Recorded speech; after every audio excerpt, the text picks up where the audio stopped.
Welcome to the Moving Past You radio show, a show about identifying, confronting, and embracing the obstacles that block and delay us in walking in our divine purpose.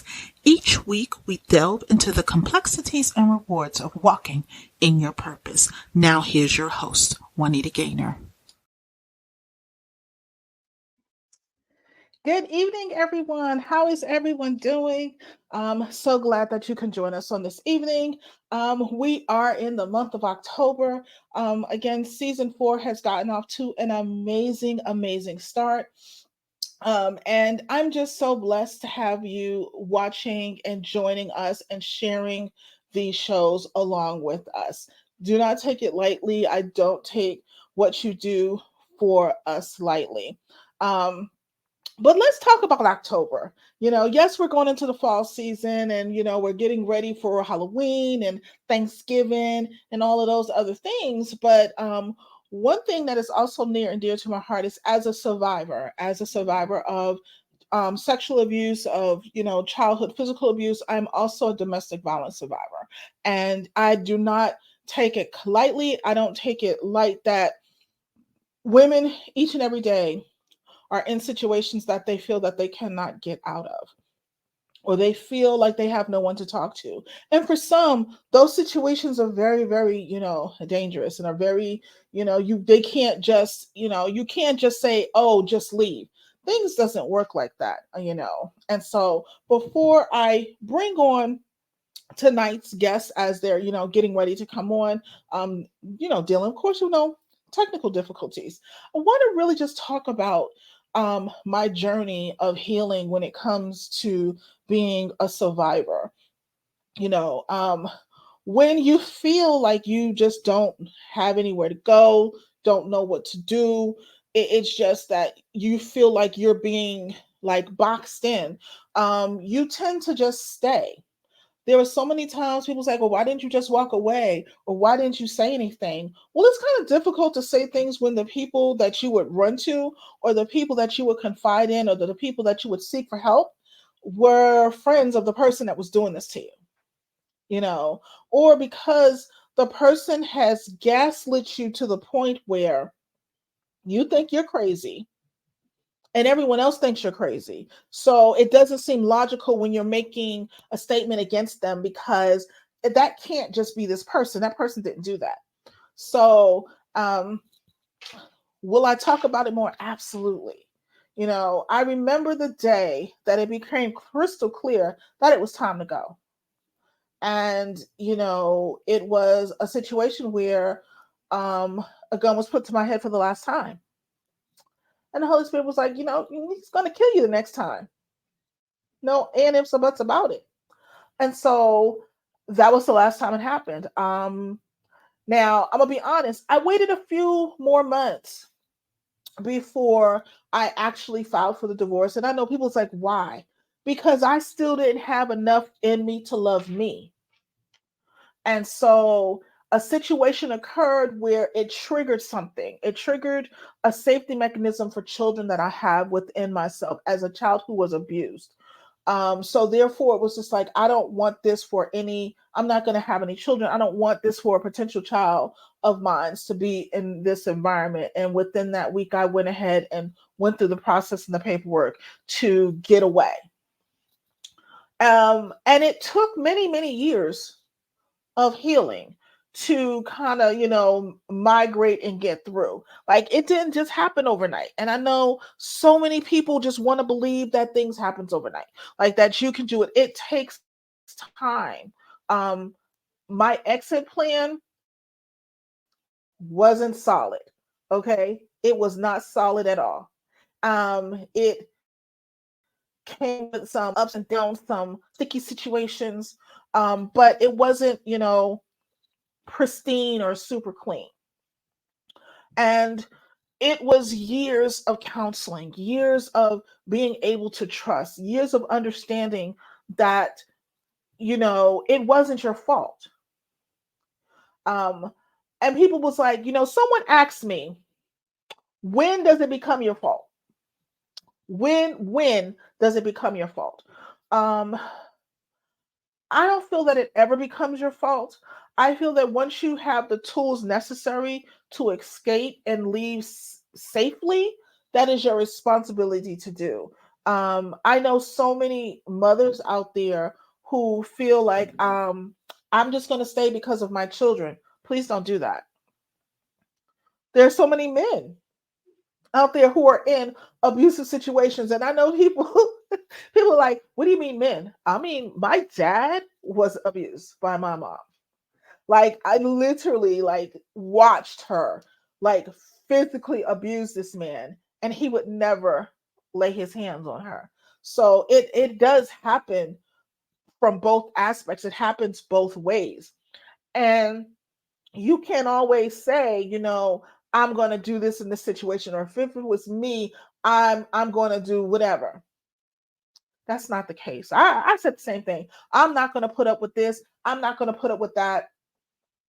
But if you don't have the self-esteem, if you don't have the self-love, if you don't have the foundation for looking out for yourself and being, all encompassing for yourself, then you're going to fall into that trap. Because when you're on the outside looking in, it's so easy to definitely um just get the eyes murky. And so when you think about like being unshackled from, and overcoming abuse, and, finding healing and things like that, there's so many layers to the process. There's so many layers to the overall thing that you're going through. And so um when I think about just even my personal journey, and we're going to just go, I'm just going to do more of my journey or whatever until our guests can, come on this evening. If not, it'll just be me. Okay. But when I remember someone asked me, what was the turning point? Like, what was the key point, a moment that I realized that I needed help, and it allowed me to break free? It was really, even after I had left this domestic violence situation. Let me make this clear. Even after I had left the situation and I was no longer actively in the situation, it was years later,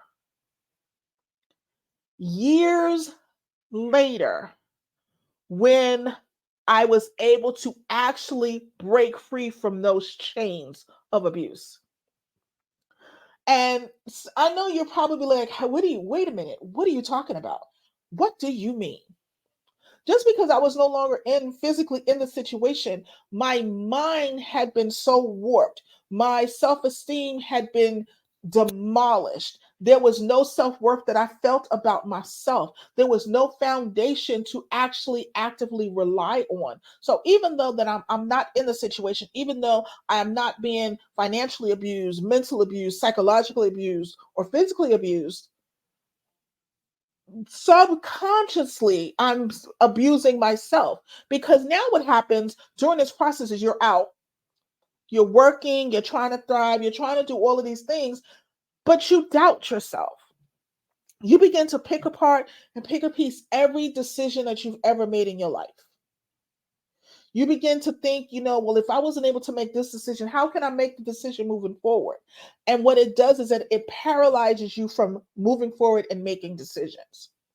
And I remember I was in a situation where I became so angry, and it took me to a really, really dark place. And I had made a promise to myself that I would never go back to that place. So I decided at that point I needed to be in counseling. I needed to talk to somebody. I needed to make sure that I was going down the proper path, because I couldn't move forward even in my healing from being sexually assaulted and abused as a child. Like, I was still trying to heal from one aspect, but now you add on the domestic violence, and it's just like I'm trying to heal two battles. And because I refused and I didn't have enough fortitude to heal from the domestic violence battle, the child in me was just drowning again, because we had started that healing process. And it was just like, You got to choose. You have to decide if you want to live. And I got sick and tired of being sick and tired, you know. And when you finally become that, and when you finally do that, you decide to go through the healing process, and you decide to make the changes that are necessary for you in your life. Now, I'll be honest with you. Does it feel like, you can do something different? Yes, you can. You can do something different, and you can move forward, or you can ignore the things that you have to go through, or you can decide that you're going to, take a step or take a leap of faith. And then just know that you may not get it right the first time. And I think that's the most important thing that I want people, women and men, and people to understand. We don't always make the decision right the first time. Sometimes we come out, and then we go back in, and we stay out for a minute, and we go back in, because what we're doing is that we're learning a new way of how to live. We're learning a new way of life. We're learning a new way of how to maneuver. And sometimes we go back and forth. We dip and dabble, like that guy that you shouldn't be dating, or that girl you shouldn't be dating. You know it. You shouldn't be dating that person. You shouldn't be talking to that person. And you go back. We've all done it. I've done it. But then you have that aha moment where it's just like, this is not good. You don't need to do this. You need to do something better. And it finally clicks that you have to do something better. And I remember when I decided, and really, when I decided to go through my counseling and really begin the healing process, it wasn't even for myself. It was a coworker who I love so dearly, and she was like, "If you don't do it for me, do it for baby girl." That's what I'm gonna. I'm not gonna put her name out there, which was her little girl. And I'm gonna be honest with you, I loved her little girl. Oh my gosh, I loved her with all of my heart, all of my mind, all. I just loved that little girl, and there was nothing that I wouldn't do for her. So I wanted to be okay for this young lady, this little baby girl. So I decided that it was time to actually, do what I needed to do. And I'm so grateful, because when I did that, I got the help, real help that I needed. You got people who listened to you, you got people who understood you and didn't make you feel crazy. And so when I think about the resilience and the hope that I had to have through my healing journey, it can be frightening sometimes, because you don't know how this is going to end. You don't know that in healing that hurt child, you can now heal that teenager, that can heal that, young woman who was in those situations. You don't know that during that healing journey that you now become a better version of yourself, that you can become that advocate for someone else that somebody wasn't able to be for you because they didn't know a way out. When you really go through it, it helps. It's comforting. It's loving, you know. Now, when we're talking about resources, now, if you're in an active situation right now, on your screen, we are scrolling the National Domestic Violence Hotline number. That is 1-800-799-7233, 1-800-799-7233. If you're finding yourself in situations, if you go to their website, they have a way for you to safe search so that you can erase your search history so nobody can track you. Sometimes it starts with a phone call. I know sometimes we want to reach out to our friends. That's not always a viable option.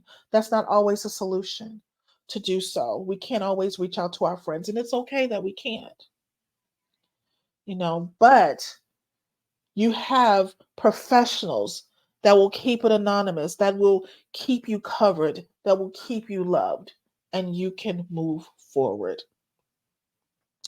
When I think about walking in resilience, when I think about being unshakable in my journey, when I think about overcoming it, when I think about finding the healing, when I think about taking off all those chains, you see me today.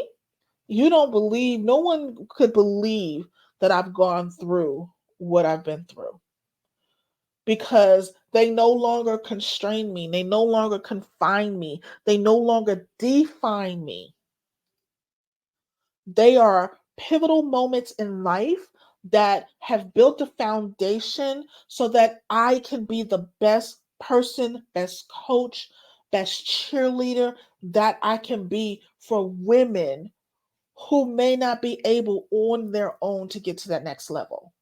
Or you may be a woman who is like, I've gone through the healing and I'm in business and I don't like what I'm doing anymore. I'm looking for other change. Or I'm a woman that, you know what, I know I should charge more, but I don't understand why I can't, charge that amount, or I can't understand why I'm so content at being below the ceiling. That all has to do with the trauma. That all has to do with additional healing. Because I think we all believe at times that healing is just a one and done thing when it's a continual process.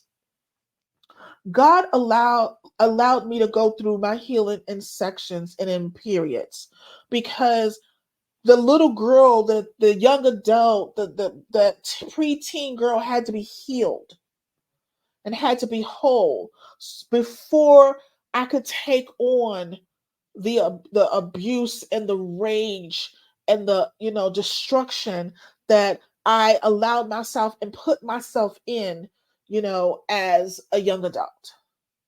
That child had to be healed and whole, and a foundation had to be set up. So sometimes I think, it may be triggering when you've gone through counseling, you've been good for a couple of years, and you have a step back. You have a moment where all of a sudden you feel like you're spiraling out of control. And that's not because you are spiraling out of control. It's called, you have reached a point in the healing where you now have to deal with something in your life that is triggering that core memory again. And it was a part of the core memory that was suppressed because it didn't come up, because it wasn't a part of that initial journey.